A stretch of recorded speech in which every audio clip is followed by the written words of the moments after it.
Damilola and the Old Rich Man, Part 1. In the bustling heart of Ibadan, the sprawling capital of Oyo State, life moved with its own rhythm. Loud market calls from Dugbe, the smoky scent of roasted corn, and the ever-buzzing chatter in places like Bodija and Auger. Among the maze of rusted zinc rooftops and narrow red dust paths stood a modest two-room house in Olorunsogo, where the Adeyemi family lived. They were poor but not bitter. Baba Adeyemi, the father, earned a meager living tapping palm wine from trees on the city's outskirts. He left before dawn each day, barefoot and carrying his gourd and rope, navigating dangerous heights to gather the precious sap. Mama Adeyemi sold firewood and roasted maize by the roadside, saving every naira she could to feed their 4 children. Their last-born Damilola was different. Even as a child, there was something in her eyes, sharp, curious, full of questions.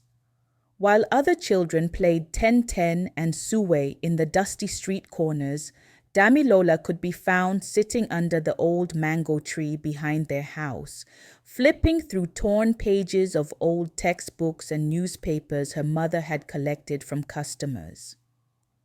"Mama," she asked one evening, "why does the sun go down at night?" Mama chuckled. "Ah, Damilola me, this your brain will not let somebody rest. Come and help me fan this fire jar." But Mama was proud, deep down. She often told neighbors, "This, my girl, if she enters university, she will become something big." Damilola topped her class every term at St. Anne's Primary School and later at Community Secondary School, Mokola. Her teachers adored her. Even the stern principal Adekunle once said, "This girl, her future is brighter than the Ibadan sun in March." But poverty has a way of testing dreams. When Damilola was only 13, a storm began to brew in the Adeyemi household. Chief Adebayo, a wealthy cocoa merchant from Agodi Gate, had taken interest in her. He was 62 years old, already married to 5 women, and known across Ibadan for his lavish lifestyle and intimidating influence.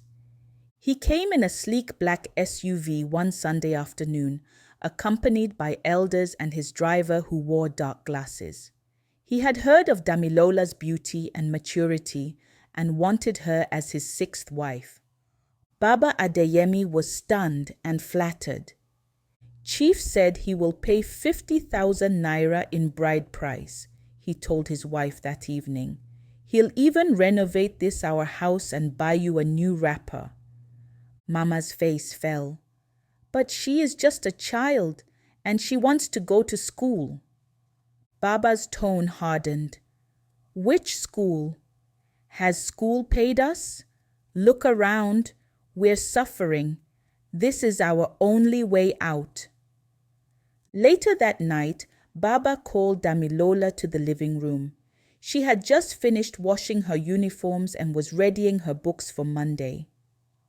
"My daughter," he began, avoiding her gaze, "your time has come. Chief Adebayo wants to marry you. We have accepted." Damilola stood frozen. "Baba, I don't understand." "You will be his wife. He will take care of you." "I don't want to marry him," she whispered. Silence fell like a hammer.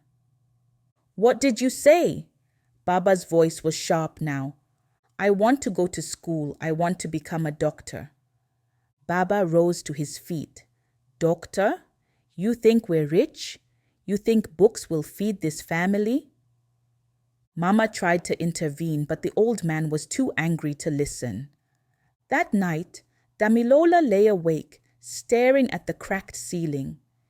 Tears rolled into her ears, but her heart was made of steel. She knew that giving up meant more than just losing her education. It meant losing herself.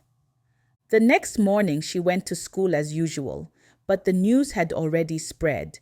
Her classmates whispered. her teacher called her aside. "Damilola," she said gently, "is it true?" Damilola nodded. That day, something unexpected happened. Miss Omotola, a former student from the school who had become a teacher in Lagos, was visiting her hometown and happened to stop by. She watched Damilola answer a tough question in the assembly hall with poise and brilliance. After speaking with the headmistress, she asked to meet the girl. "You're the one refusing to marry Chief Adebayo?" she asked softly. "Yes, ma," Damilola said, her voice steady. "Why?" "Because I want to become a doctor." Miss Omotola stared at her for a moment, then nodded. "What if I told you I can help you get to Lagos, get you back in school there? Will you come?" Damilola's eyes widened. "Yes, ma, I will go." With the help of the school staff and a few concerned neighbors, a meeting was called with Baba Adeyemi. Though initially resistant, he eventually gave in when Miss Omotola promised to support the family with small stipends. A week later, Damilola stood at Ojubas Park, ready to leave Ibadan for the first time. She hugged her mother tightly, then her siblings, then turned to Baba. He didn't say much, just grunted and looked away. But as the bus pulled out of the station, Damilola saw him wipe something from his cheek. And so, with a bag of worn clothes and a mountain of determination, Damilola left Ibadan behind, not in disgrace, but in defiance. She wasn't running away. She was running towards something greater,